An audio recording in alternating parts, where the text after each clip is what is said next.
imagination of how life would have been in New York, and boy, was I wrong. From moving apartments every 4 to 6 months to living with random roommates, some good, some terrible, from learning how to cook.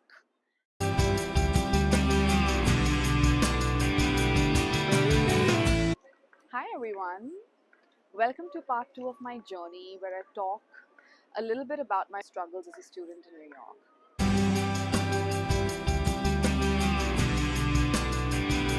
It was a really cold Sunday in Jan, and I remember being lost in Herald Square looking for a T-Mobile shop in order to get in touch with my family. It was pretty cold and brutal because I have never experienced such a cold winter in my life because I'm from Kolkata, and we never had such cold winters back home. So yeah, the first day was brutal.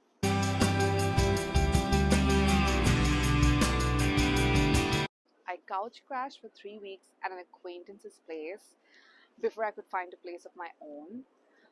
I remember using Craigslist. It's a platform where you can find a lot of apartments and a lot of other things.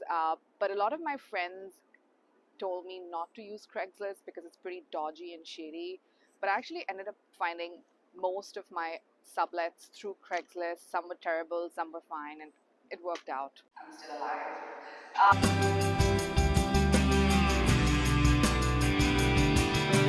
2-3 months into my life in New York, my dad started having a lot of financial problems and the inflow of money reduced quite a bit.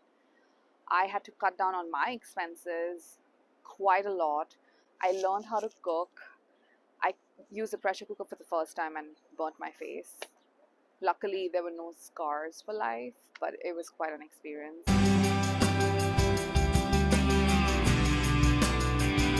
Trader Joe's was my go-to place for everything, for all groceries. I remember eating my first frozen palak paneer, which was so tasty, and I kept eating it like every day because it was like $3, and I was like, whoa, that was cheap. And I kept eating it every day, not every day, for the first few days, and realized it's not good for you, and then I stopped. I could not actually spend more than $4 on a meal at a time, which was really hard. I would occasionally go to Two Bros Pizza, which was about $1 for a slice. So I would get about 2 slices and a Coke for $3. Occasionally, I would treat myself to Chipotle, which was about $9 to $10 a meal, and I would save that for lunch and dinner. It was pretty yummy. I remember surviving on eggs, pasta, yogurt rice, and Trader Joe's Subway sandwiches, Two Bros Pizza, and Trader Joe's wine. Oh my god, thank god for that. We would get wine for like $2 over there. It's pretty good.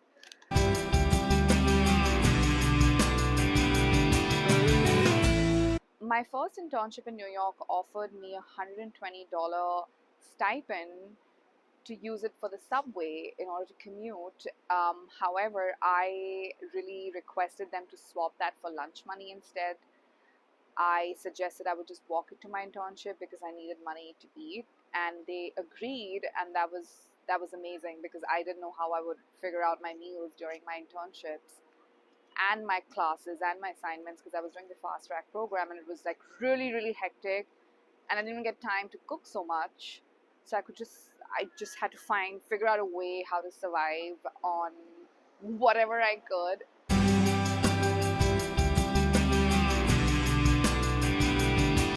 The last 3 months of 2014 were really hard financially.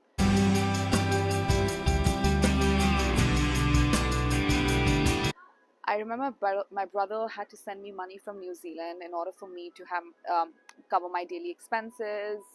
My family friend was very kind enough to loan me about $100 so I could get some food. And it was so hard. I remember the December of 2014 was extremely stressful for me. I was obviously trying to figure out how I'm going to survive here financially, but at the same time, I was so adamant that I had to figure out how to get a job. I also remembered one of my friends making me a babysitter flyer um, where I was hoping someone would contact me to babysit so I could make some pocket money on the side. No one really called. So that was that story.